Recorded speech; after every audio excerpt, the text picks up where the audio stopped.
जी हाँ मित्रों, तो last look at last prelims playlist के 7th और लास्ट वीडियो में आपका स्वागत है, जहां पर हम लोग देखेंगे कि लास्ट ईयर के यूपीएससी प्रीलिम में इकोनॉमी के कैसे क्वेश्चन पूछे गए।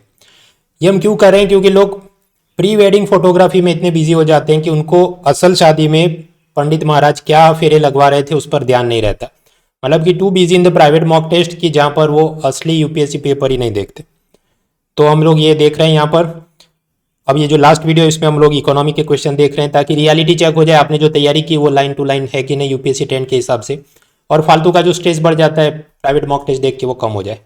यहाँ पर मैं हर एक क्वेश्चन वापस पूरा पढ़ के सॉल्व करने नहीं बैठूंगा, आपका टाइम कीमती है। वो टेक्स्ट पढ़ लो आप आर्टिकल में से, आर्टिकल आपको मिल जाए muna.org/prelim, और उसमें भी यूपीएससी ने ऑफिशियल आंसर की कुछ दिन पहले रिलीज की, तो मेरी खुद की जो गलतियां है वो नेक्स्ट आर्टिकल में मैंने डाल दी है, तो उसे भी आप देखें। तो कुल मिलाकर आप जाइए यूपीएससी मतलब muna.org/prelims वेबसाइट पर, और वहाँ आप स्क्रॉल डाउन करेंगे तो ये 2 dozen mismatches in private coaching वाला आंसर की वो कुछ दिन पहले मैंने बात की आपको। बाकी सारे क्वेश्चन हमने सॉल्व कर दिए, polity, environment, agriculture, geography.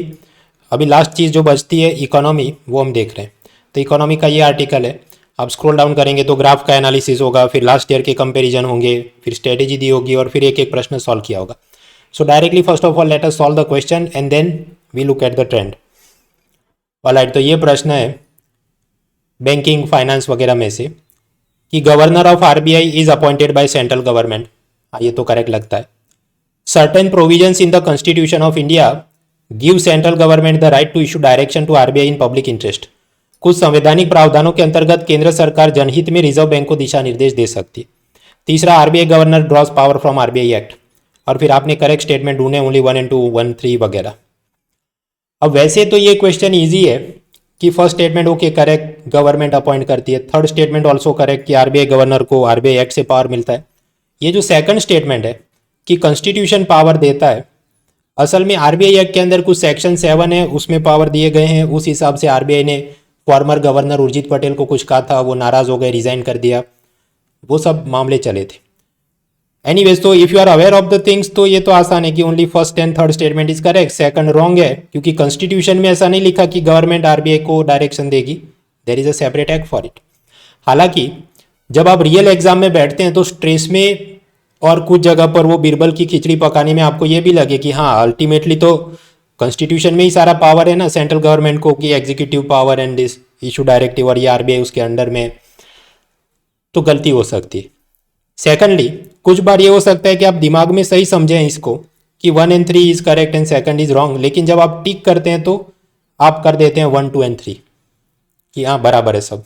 In fact जब मैं ये आंसर की खुद बना रहा था, क्वेश्चन पेपर मेरे घर पे मुझे मिला और उसके बाद मैं वर्ड फाइल में सब टाइप करके लिख रहा था, मैंने खुद हाईलाइट में डाल दिया था कि डी ऑप्शन 1, 2, 3, क्योंकि मेरे दिमाग में कुछ आई एम क्लियर कि ये बराबर है, सेकंड स्टेटमेंट इज रॉन्ग, लेकिन आप टिक करने बैठते हैं गलती हो जाती क्योंकि वो सामने है लेकिन दिखता नहीं कुछ बार अपने को। हालांकि फिर जब मैं आंसर की पब्लिश कर रहा था उससे पहले मैंने दूसरे कोचिंग वालों की भी देख ली, तो अच्छा मेरा क्यों गलत हो रहा है या मेरा क्यों मिसमैच है, then I again look at it, तो मुझे पता चला मैंने टिक गलत किए। तो अब सोचिए जो आदमी घर पे बैठा है, जो खुद इकोनॉमी पढ़ रहा है, उससे गलती हो सकती है, तो आप जो रियल एग्जाम में जा रहे हैं तो आपसे बहुत सारी ऐसी सिली मिस्टेक हो सकती। 2 से लेके 5 क्वेश्चन ऐसे अपने गलत हो जाएं कि जहां हम अपने दिमाग में सब सही समझते हैं लेकिन हम टिक गलत कर रहे हैं, बिकॉज फॉर सम रीजन वो हमारी आंख के सामने लेकिन ऐसा दिख नहीं रहा है। So be very mindful of this. एक एक स्टेटमेंट आराम से, ऐसा है तो आप उंगली से जैसे छोटा बच्चा उसको पढ़ता है ऐसे आप पढ़ो कि हाँ बराबर है, फिर दिमाग को सुनाओ कि ये स्टेटमेंट ऐसा बोल रहा है, फिर ये सही लग रहा है कि नहीं, उस हिसाब से आप टिक करो, एलिमिनेट करो एंड देन ओएमआर में आप उसे सर्कल करें। दिमाग में भले आप सही समझे लेकिन ओएमआर में गलत आपने टिक किया तो उसका कोई फायदा नहीं, आपका सिलेक्शन नहीं होगा। सो बी केयरफुल। तो यानी ये वैसे तो इजी क्वेश्चन है, लेकिन मैंने आपको, तो मैं जो घर में इसकी वर्ड फाइल में आंसर की बना रहा था, मुझसे गलती हुई थी कि मैंने डी किया था, तो मैं खुद अपनी गलती को इधर मैं डालूं एक, because in reality you have to accept. अच्छा अगर मैं खुद एग्जाम दे रहा होता तो मेरा तो गलत हो ही जाता है। तो ये एक बात हुई। फिर आगे बढ़ो। सेकंड क्वेश्चन, ये मनी मल्टीप्लायर कब इंप्रूव होता है? तो वो क्या, बैंकिंग हैबिट जब जनता की बढ़े तो इंप्रूव होता है। तो वेरी इजी क्वेश्चन, 2019 में पूछा था, वापस थोड़ा ऑप्शन आगे पीछे करके वापस 2021 में पूछा। इससे हमको ये भी सबक मिलता है, पिछले 3 या 5 साल के क्वेश्चन आप सॉल्व करके जाइए, नहीं तो इकोनॉमी, नहीं तो पॉलिटी, नहीं तो एनवायरनमेंट, कहीं एक आध दो क्वेश्चन ऐसे होते हैं कि वापस वो रिपीट होते हैं। शायद वो यूपीएससी जानबूझ के ऐसा करता है just to give some comfort to some students की जो कम से कम इतना पढ़ के आए तो उसको एक दो क्वेश्चन में सुविधा रहे, तो हमने वो करना चाहिए। फिर ये जो क्वेश्चन है, गवर्नमेंट ऑफ इंडिया के बॉन्ड यील्ड पर किन चीज़ों का असर होता है? अमेरिका का असर होता है, रिजर्व बैंक का असर होता है, या inflation and short term interest rate का असर होता है? अब वैसे इसमें डिपेंड करता है कि आप कितना लॉजिक को एक्सेप्ट कर रहे हैं, आगे पीछे ले रहे हैं। कुछ लोग बोल रहे थे बी होना चाहिए, अल्टीमेटली यूपीएससी ने कहा डी होना चाहिए। खैर इन रियल एग्जाम जब आप ये सब चीज़ लेके बैठते हैं तो कुछ बार ये होता है आप अपने दिमाग से सोचे कि A will lead to B will lead to C, कुछ बार ये लगे कि प्रोफेसर का दिमाग कुछ अलग चल रहा है और आगे पीछे हो जाए, तो इसमें भी कुछ लोगों की गलती हुई होगी।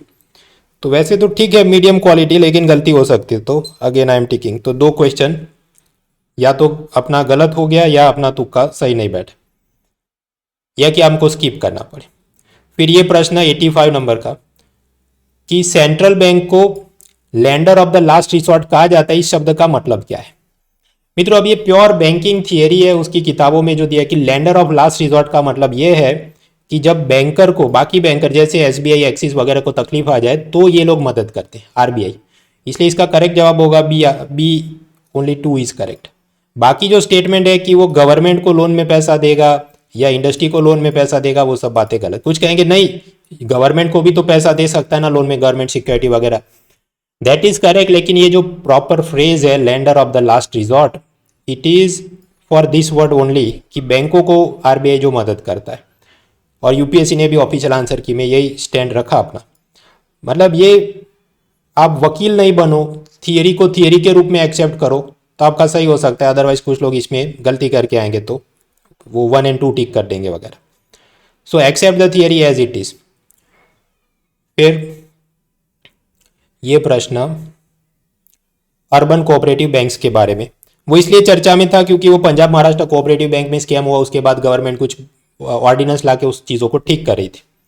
तो उसमें पहला स्टेटमेंट कि स्टेट गवर्नमेंट उनको रेगुलेट करता है, लेकिन नए कानून के अमेंडमेंट के बाद ये गलत हो गया।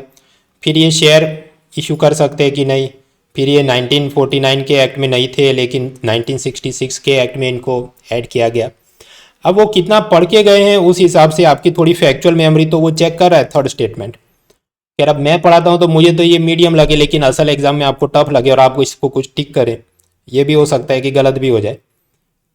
एटलीस्ट कोई ये कहे कि अच्छा फर्स्ट स्टेटमेंट तो रॉन्ग ही है, स्टेट गवर्नमेंट नहीं, अब तो आरबीआई को पावर है रेगुलेट करने का, ओके तो 1 इज रॉन्ग, ये कह के कुछ लोग अच्छे से इसे एलिमिनेट कर दें तो सीधा उनका जवाब आ जाए B. But then some people will have different thoughts, तो करंट अफेयर्स की वो अंडरस्टैंडिंग होना जरूरी है। आगे बढ़ते हैं।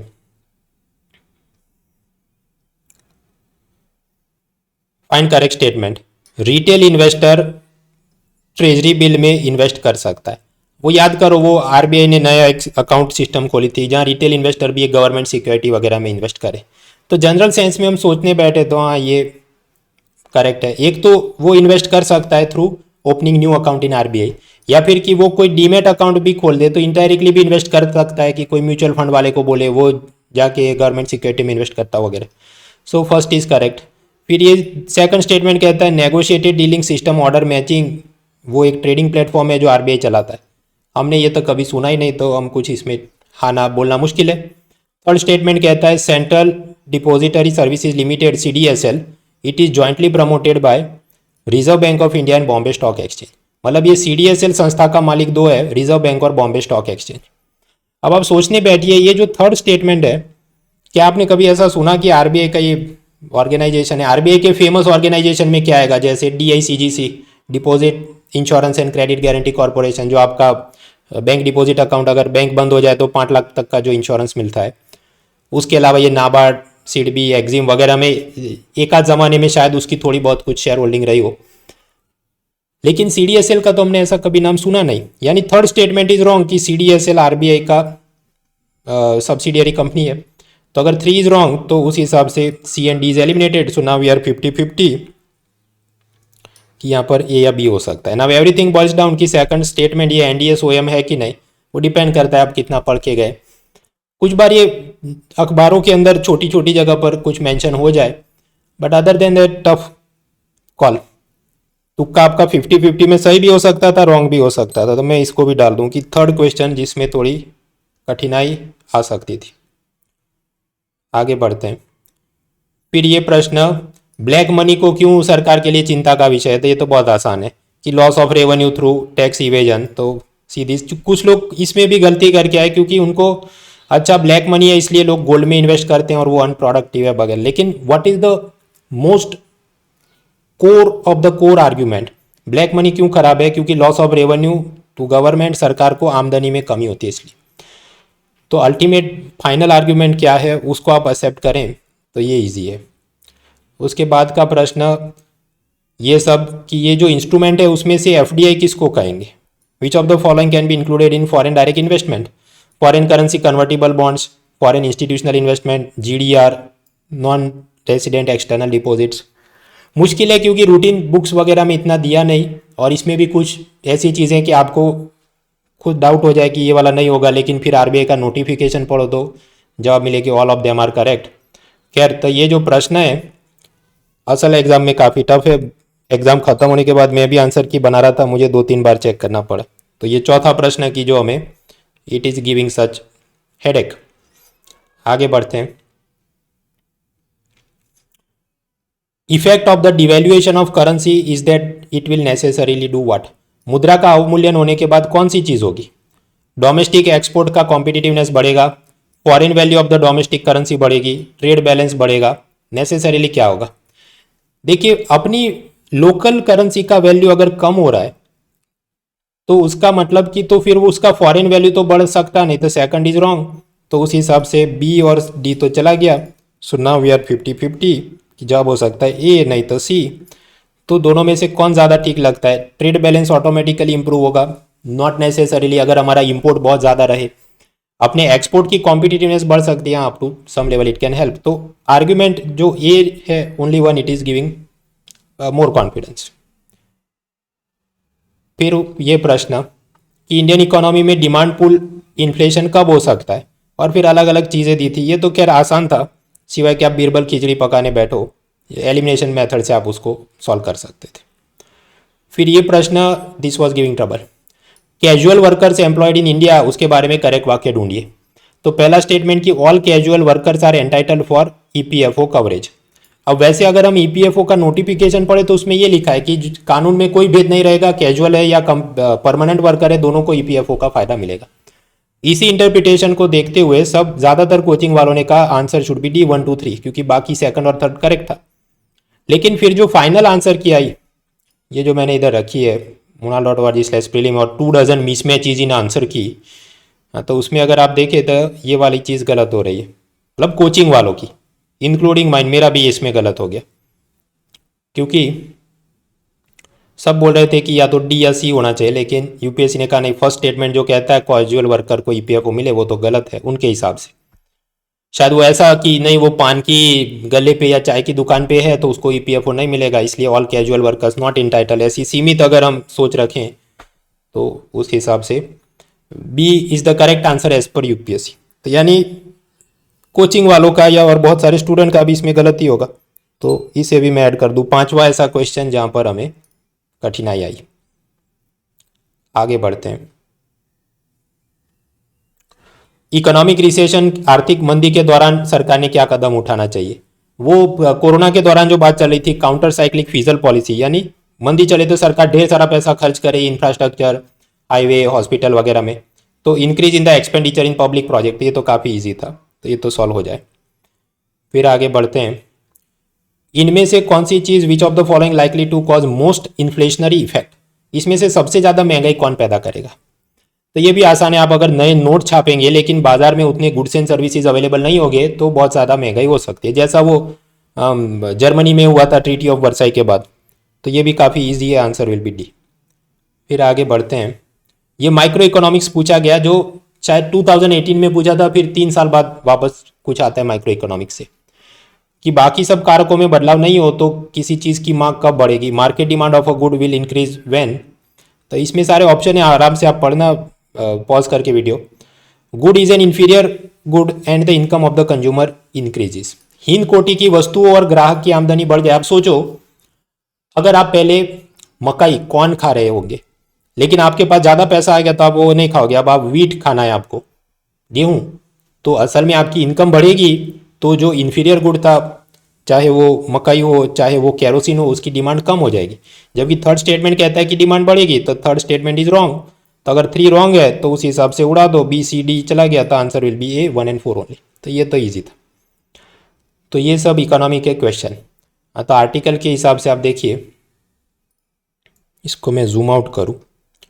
पूरा जो आर्टिकल कुछ ऐसा है कि शुरुआत में मैंने ग्राफ दिया है, प्रीवियस ईयर से कंपेयर किया है, और फिर नीचे सब आंसर सॉल्व किए। हाँ, तो अब हम इस ग्राफ को वापस आकर देखें। मैं ग्राफ को जूम इन करूं तो कुल मिलाकर ये economy government schemes out of 100 question, एक ज़माने में ज़्यादा आता था, 2021 में सिर्फ 14 क्वेश्चन आए। थियरी का क्वेश्चन ज़्यादा थे इसमें, बैंकिंग फाइनेंस में से सबसे ज़्यादा क्वेश्चन आए।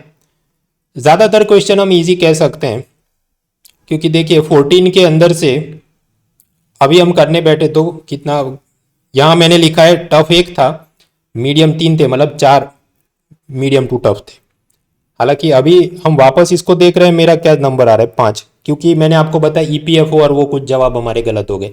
आरबीआई को कॉन्स्टिट्यूशन के हिसाब से गवर्नमेंट कंट्रोल नहीं करती, आरबीआई एक्ट के हिसाब से, वो भी इजी क्वेश्चन था, लेकिन रियल एग्जाम में सिली मिस्टेक हो गई। तो ईमानदारी से स्वीकार करना चाहिए। तभी आप घर पे आए और फिर आप मन में नहीं मैं तो किया था नहीं किया था, तो आप कट ऑफ और आंसर की के हिसाब से असल में you will not be making an accurate estimate of your success. तो सिली मिस्टेक सब नहीं होनी चाहिए। अब दिस इज वन पार्ट। अब आगे मुद्दा यह है कि let us compare it with some previous papers. हाँ, तो ग्राफ हमने देखा। अब 2015 से 2020 तक के पेपर्स में क्या इकोनॉमी थी और 2021 के पेपर में क्या सिमिलैरिटी थी और क्या डिफरेंस थे।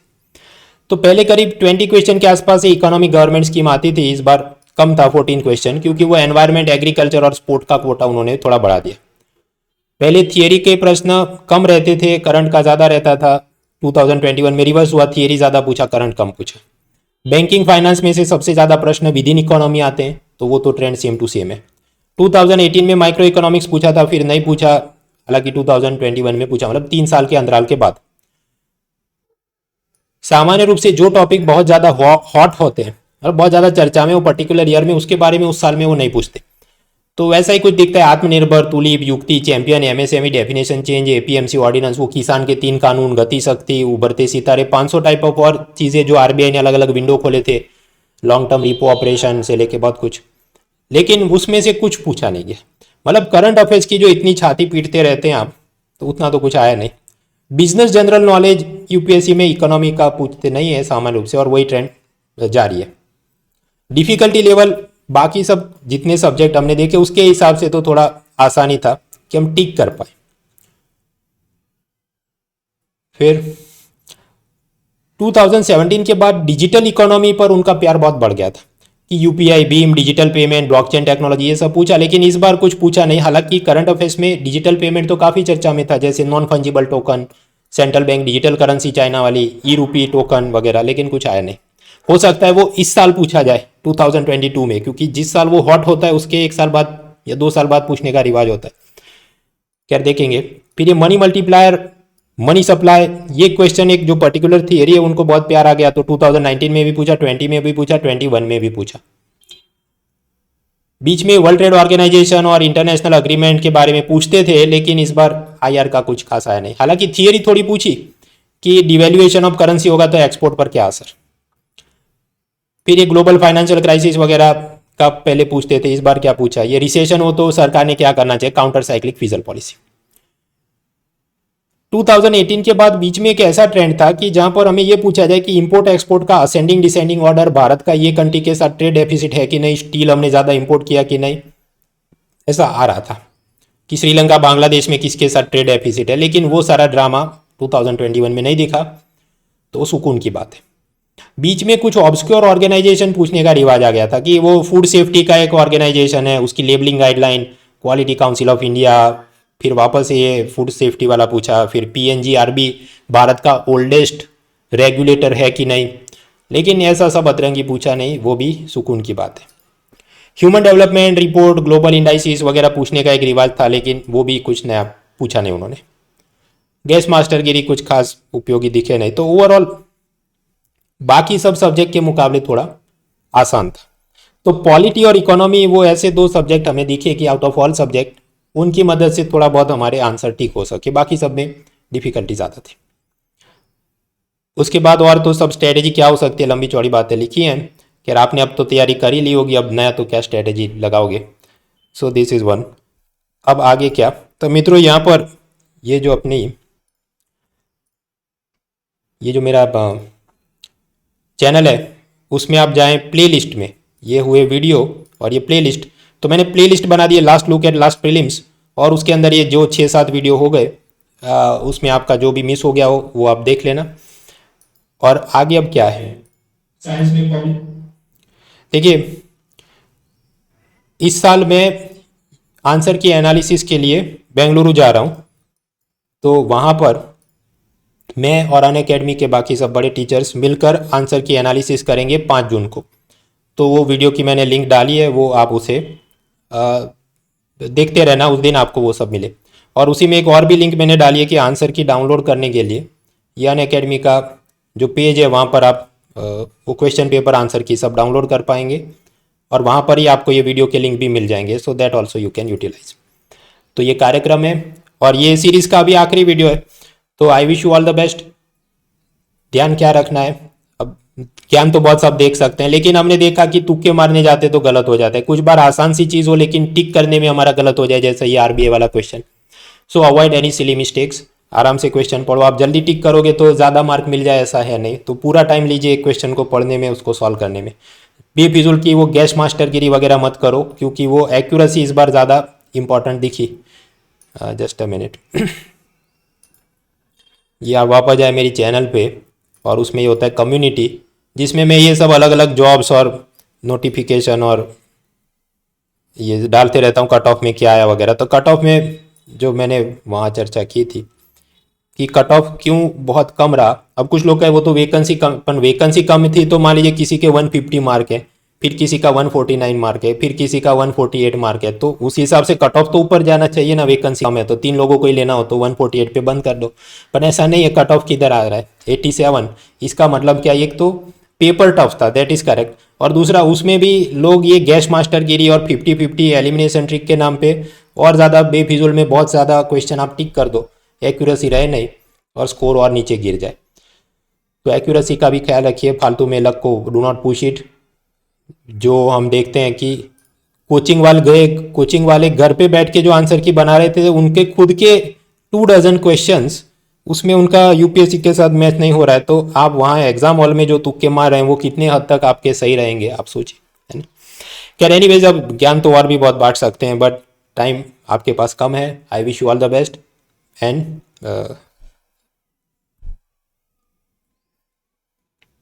इस वीडियो को मैं इधर स्टॉप करूं।